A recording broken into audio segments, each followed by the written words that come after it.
Good morning, Brew Daily Show. I'm Neal Freyman. And I'm Toby Howell. Today, late night TV descends into further chaos after ABC suspends Jimmy Kimmel. Then, surprise, surprise, the Fed cut interest rates, but there was some dissension amongst the ranks. It's Thursday, September 18th. Let's ride.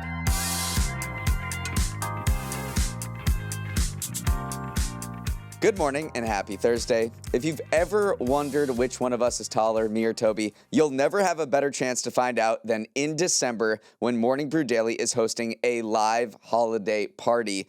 This is super exciting. As the year winds down, Toby and I are going to be hosting a big event, bigger than any we've done before, filled with business news shenanigans, guest appearances, pre-show games, and finally meeting hair and makeup. It's going to be an incredible way to send off 2025 and celebrate you all who make this show possible. Toby, tell everyone how they can grab tickets. Yeah, just selflessly, it's a chance for Neal and I to meet other listeners and laugh and cry while looking back at 2025. Now, how to sign up? We tossed a Ticketmaster link in the show description. Click on that, then enter the pre-sale code LETSRIDE, all one word, for early access. Also, this is a holiday party, so it could be a lovely Christmas gift for the MBD-obsessed person in your life. Just trying to help you all get ahead of your Christmas present buying. Can't wait to see you all there.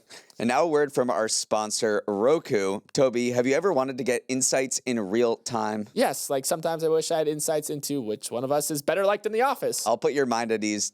It's me. But for brands looking for real-time insights, there's Roku Ads Manager. Roku Ads Manager combines the simplicity of digital ads with the impact of TV.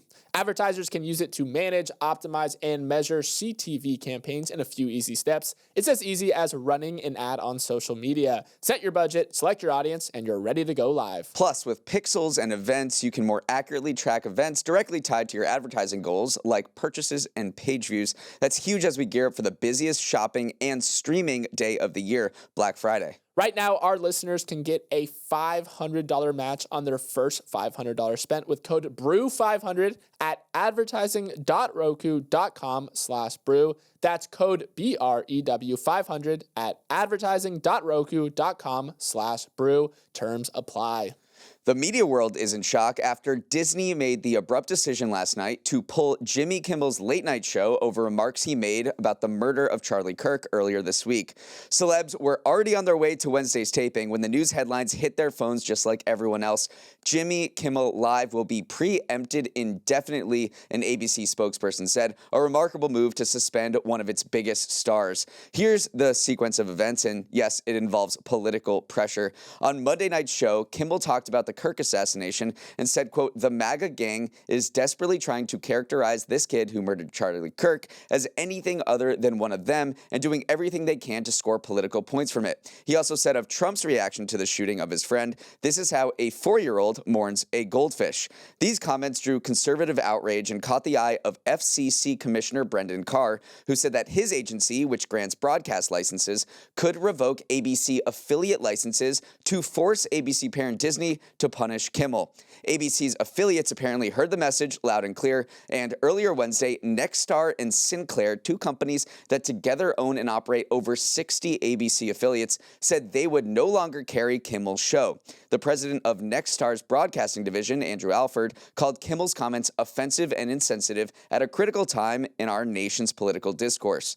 This got Disney HQ on high alert. According to Rolling Stone, multiple execs thought that Kimmel had not crossed a line, but they were worried about retaliation from the Trump administration, so CEO Bob Iger and TV chief Dana Walden made the decision to pull the show. Toby, conservatives see this as a righteous punishment for what they consider beyond the pale comments in the wake of political violence. Free speech advocates and others view Kimmel's suspension as another attempt by the Trump administration to manhandle the media into becoming its political mouthpiece. Let's just go down through this hierarchy of distribution once more. So Disney owns the network ABC, but these local broadcasters, like you mentioned, Nexstar and Sinclair, they air ABC programming under certain agreements, but then over all of them is the FCC, which grants license to those affiliates. So the FCC has this power to regulate radio, TV, cable companies, and every broadcaster needs them to kind of sign off on it. And what Brendan Carr has been doing is saying that those licenses come with a legal obligation to, quote, serve the public interest. This is a a broad mandate, though, that has never been really narrowly defined, but one that Carr has really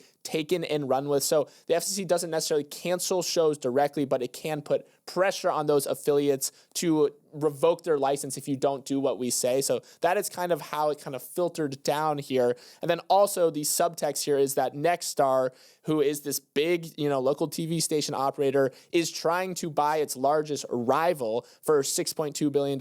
And for that to happen, they need some things to fall into line here. The FCC needs to lift a 39% cap on the number of households one company is permitted to reach through TV station ownership. So that's all the subtext here, is that they're trying to play nice with the FCC, which is why potentially that you saw this pressure put on ABC and hence on Jimmy Kimmel Live. Brendan Carr has had some thoughts before on how the FCC should regulate TV station content. Back in 2019, he tweeted, "Should the government censor speech it doesn't like? The FCC does not have a roving mandate to police speech in the name of the public interest." And then 3 years later, in 2022, he spoke about the role of political satire. He wrote, "Political satire is one of the oldest and most important forms of free speech. It challenges those in power while using humor to draw more people into the discussion.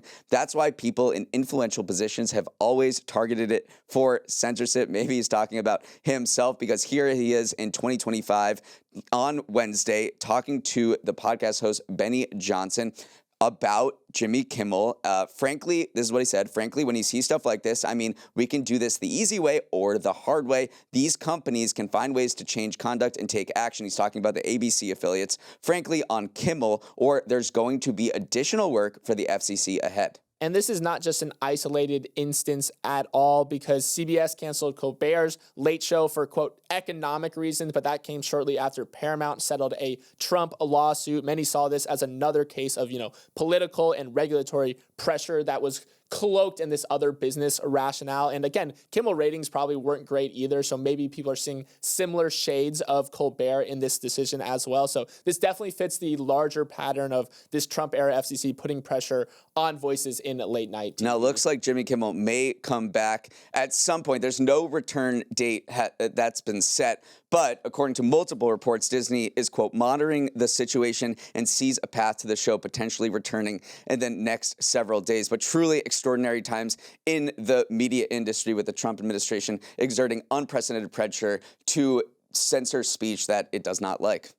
Yesterday, Jerome Powell and the Fed did exactly what everyone expected them to and cut rates by 25 basis points, bringing the benchmark rate into the 4 to 4.25% range. It was a decision more predictable than Belly ending up with Conrad, as policymakers were all but assured to bring rates down given recent labor market weakness. It wasn't a unanimous decision, however, as Stephen Myron, the recently Trump-appointed Fed governor, dissented, pushing instead for a larger 50-point cut in line with Trump's perspective that the Fed has moved too slowly to bring rates down.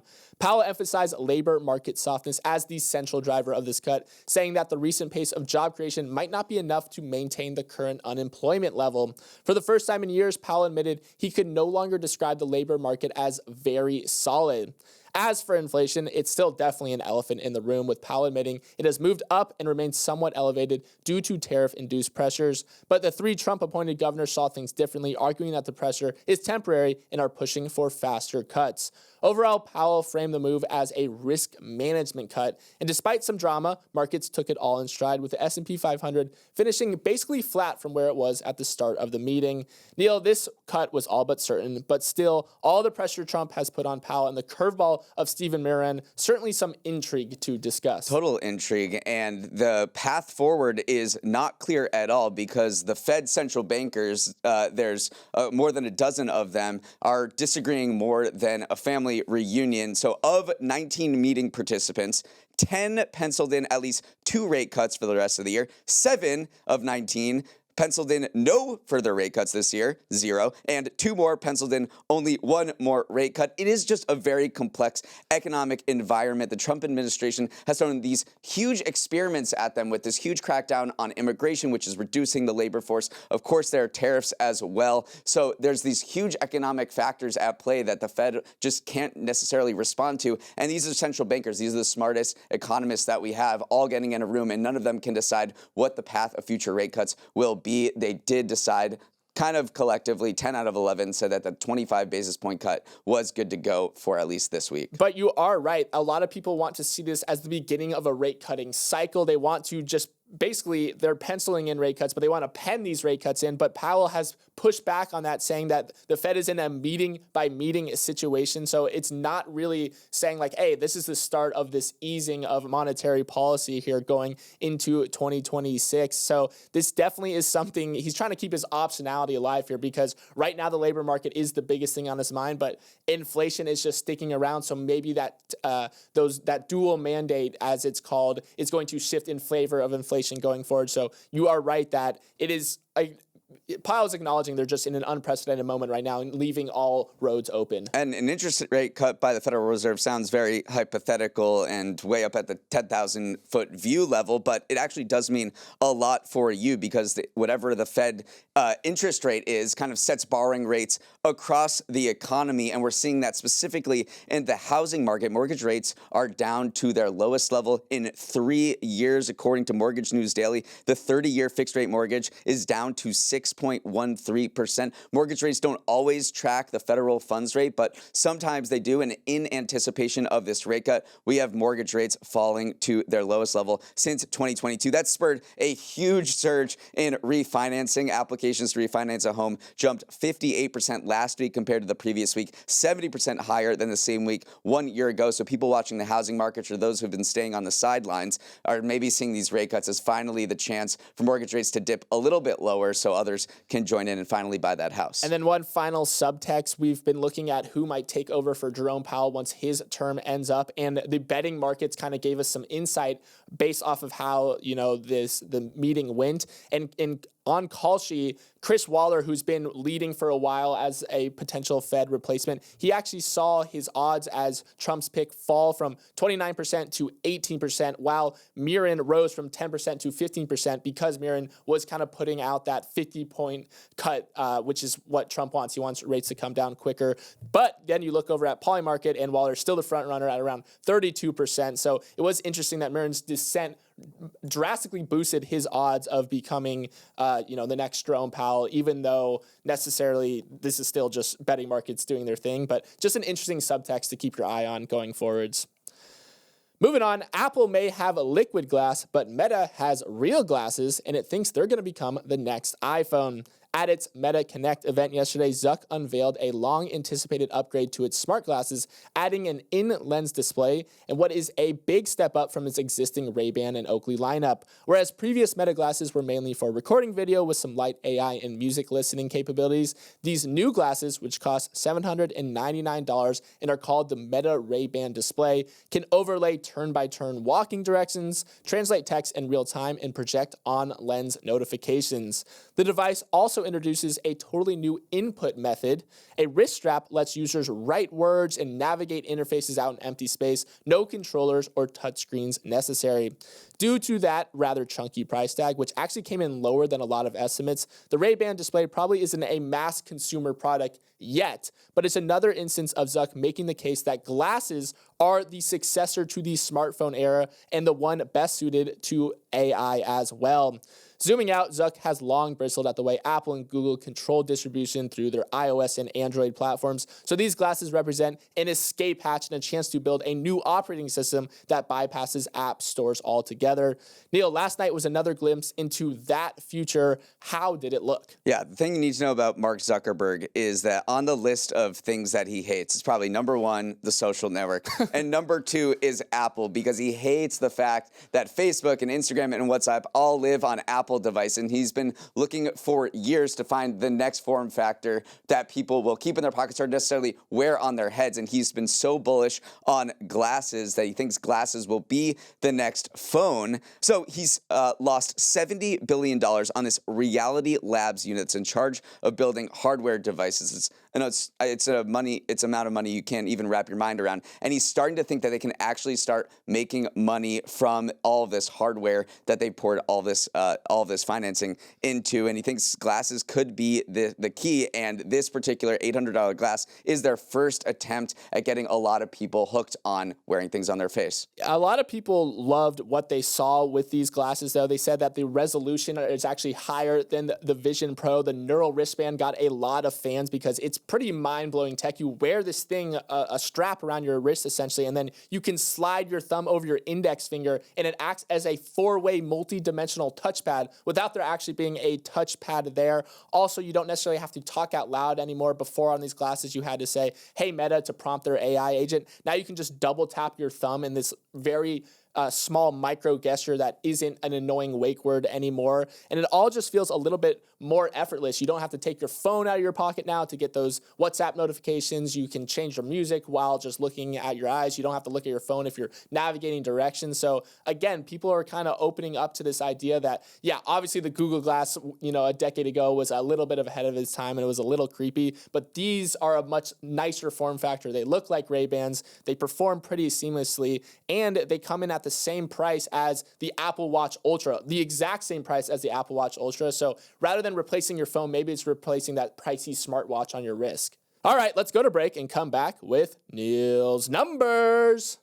Welcome to Neal's Numbers, the segment where I share 3 stats from the week's news that will make you feel smarter than Russell Crowe in A Beautiful Mind. My first number is the hottest sector in commercial real estate: parking lots, or rather, really big parking lots for storing stuff.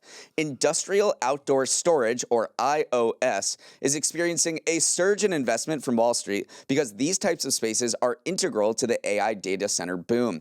Since 2021, institutional investors have spent $4.7 billion on the sector, compared to less than $600 million from 2015 to 2020, according to the New York Times. And the biggest names are hopping on the trend. JP Morgan formed a joint venture to buy $700 million worth of properties across the country, while Blackstone committed up $189 to buy nearly 50 iOS sites. So what is industrial outdoor storage exactly, and why is it so hot right now? It's pretty much exactly like it sounds.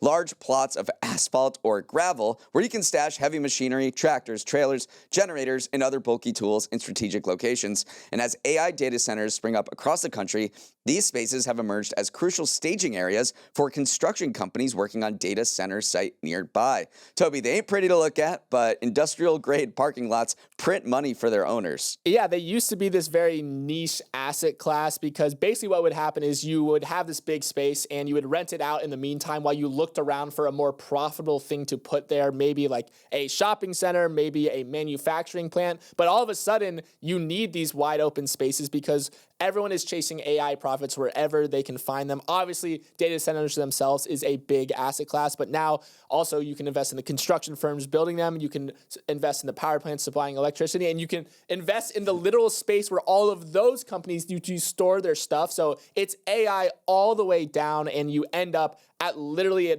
blank spot of asphalt or gravel, which are suddenly, charging elevated rents. Rents are up 123% since 2024. Literally wide open space. And that's because while there's 1.4 million acres, equivalent to the size of Delaware, of this parking space, the vacancy rate is just around 5%. And Toby, you saying wide open space makes me think of that great Chick song. So I'm going to cue that up after the show. Okay, my next number is a city that's dotted with cranes, humming with the noise and activity of construction crews, and enjoying a revival in tourism. It's Baghdad, Iraq. Iraq's population has ballooned by 20 million since the American invasion, and nowhere is that growth felt more than in the capital. Calmer from a security perspective than it has been in decades, Baghdad is the world's surprise boomtown, according to The Economist. Foreign investors have been pouring money into Baghdad as a surge in construction is modernizing the skyline. Mohammed al-Sudani, the prime minister, talks up some of his accomplishments since taking office 3 years ago: 20 new bridges and overpasses in Baghdad, at least 4 new hospitals, including the country's first dedicated cancer center, and half a dozen fancy hotels to handle the increasing number of visitors. Many challenges remain, such as confronting Iran-backed militias that have large influence over the economy, and the civil service remains a major money sink. More than 10 million Iraqis get their paychecks from the government, one of the highest rates in the world. Still, with a young, growing population, a steady peace, and an influx in foreign investment, Baghdad's heading into 2026 with a lot of momentum. Yeah, and a lot of the digitization of their government and financial services has been part of this transformation as well. One thing that the Economist article pointed out is, in that Al Sudani kind of brags about, is that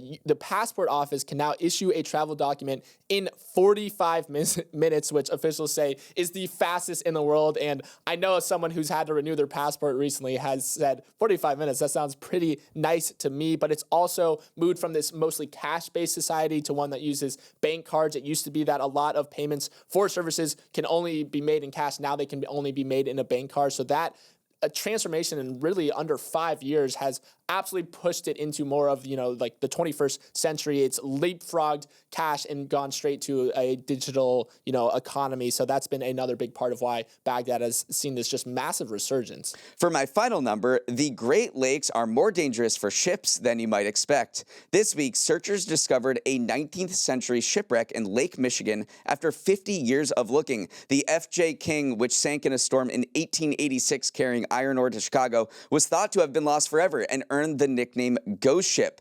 But it's just one of many, many ships the Great Lakes have claimed over the centuries. The National Museum of the Great Lakes estimates that 6,000 to 10,000 ships have been lost in the 5 lakes, and they're not just old rickety sailboats, but also modern steamers and gigantic freighters. One of the most recent shipwrecks was in 1975, when the SS Edmund Fitzgerald sank in Lake Superior, killing 29 people. It's a reminder that these bodies of water are not really inland lakes, but inland seas with weather patterns as unpredictable as the oceans. Located smack dab in the middle of the continent, the Great Lakes are subject to hurricane-force winds and powerful storms, which can pose a challenge to the most technologically advanced vessels. Yeah, and one of the reasons why these are quote-unquote inland seas are more dangerous than the oceans is the temperature difference that can happen between the air and the water. When over the summer months, the water warms up, but then the Canadian air, as we go into the fall and winter months, descends over them, and the temperature difference can sometimes be up to 40 degrees. That never happens out in the open ocean. The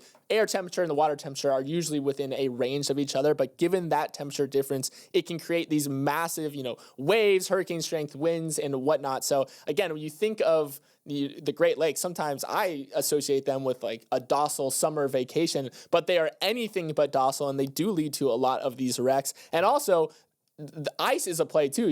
The ocean doesn't freeze over. There's not a lot of ice out in the open ocean. In the Great Lakes, in Erie, and Huron and whatnot, you definitely have this freshwater angle. It freezes faster, so ships ice over more quickly, which just makes it even more dangerous. Yeah, it definitely does not feel like homes for these ships. Still, it's a speck in the quote-unquote ocean for the overall shipwrecks. There have been an estimated 3 million voyages that have ended in a wreck. Most of those have not been found. Let's sprint to the finish with some final headlines. Ben & Jerry's is now just Ben. Jerry Greenfield, who founded Ben & Jerry's alongside Ben Cohen, announced he was resigning from the company after 47 years, accusing corporate owner Unilever of silencing the brand's mission of promoting progressive causes and failing to uphold an independence agreement the two companies worked out following the acquisition in 2000. In a social media post from Ben on Jerry's behalf, he wrote, "From the very beginning, Ben and I believe that our values in the pursuit of justice were more important than the company itself. If the company couldn't stand up for the things we believed, then it wasn't worth being a company at all." Jerry's resignation is the culmination of years of butting heads with Unilever over the brand's outspokenness on social justice. The conflict has only escalated amid the Israel-Hamas war when Ben & Jerry's sued Unilever last year for allegedly stifling its attempts to express support for Palestinians. Toby, these two get along worse than mint chocolate chip and pickle ice cream. Honestly, that sounds kind of good. But yes, the writing was on the wall for a while. Tensions had been simmering really since this merger happened, or this acquisition happened 20 years ago. It also happens just before Unilever is trying to spin off its ice cream division. They're trying to list Magnum, as they're calling it, in a November listing. So that is a big, profitability push for them. Ice cream has been a growing business, and Ben & Jerry's was a key part of that. Now you're losing half of the founding team here. Maybe it will make Unilever's life easier going forward, but it is definitely kind of the end of an awkward era for these mega conglomerate and this, beloved ice cream brand. StubHub made its long-awaited public markets debut yesterday and showed us that not every IPO immediately pops upon listing. Shares dropped 6.4% over its first day of trading. I call this debut long-awaited because the company paused its original plan in April after Trump's Liberation Day tariffs sent the market into a nosedive. It also shelved plans to go public back in 2024. But after seeing the likes of Klarna, Figma, Circle, and Gemini hit the market in recent months to warm receptions, the online ticket seller finally thought the time was right, especially given the tailwinds behind live events coming out of the pandemic. However, not every year is going to bring an Eras Tour level ticket buying spree, a fact that the company acknowledged in its IPO prospectus, saying that those sorts of mega events can make its revenues lumpy and difficult to predict. But Neal, if you're in the market for some lumpy and difficult to predict revenue, StubHub is the stock for you. StubHub is being a little ambitious here because they're already the largest global secondary ticketing marketplace, but they want to go after Ticketmaster, which reigns over the direct listings market. So that is their big plan here. It didn't start off too well. They had a pretty lumpy debut, and there's increased regulatory scrutiny over this industry. We know that the FTC just launched an investigation into Ticketmaster and Live Nation, whether they were violating the Bots Act of 2016 with bots scooping up tickets and scalping them for much higher prices. So it's an interesting industry that is in one sense growing because of live events and how big they've become after the pandemic. But at the same time, it faces a lot of regulatory headwinds. The National Toy Hall of Fame announced its 12 finalists for the class of 2025, and one of them is snow. Sure, you play in snow, ski in snow, make forts out of snow, and throw snowballs, but is it a toy? Apparently, says the people who think deeply about this sort of stuff, but it's not a guarantee to get in the hall. Snow is facing off against 11 other strong contenders that you'd more readily associate with the word toy, including Battleship, Catan, Connect 4, Scooters, Slime, Cornhole, the Star Wars lightsaber, and 90s icons Furby and Tickle Me Elmo. If you have strong feelings, you can vote on your favorites through next Wednesday. The 3 top vote getters will comprise a player's choice ballot tallied alongside 22 ballots from historians, educators, and other toy experts. The winners will be announced in November in Rochester, New York, the home of the Toy Hall of Fame. The Toy Hall of Fame knows exactly what they're doing with including snow, because of course people are going to debate it, because how is a natural phenomenon actually a toy? But I agree with it. If it's something you play with,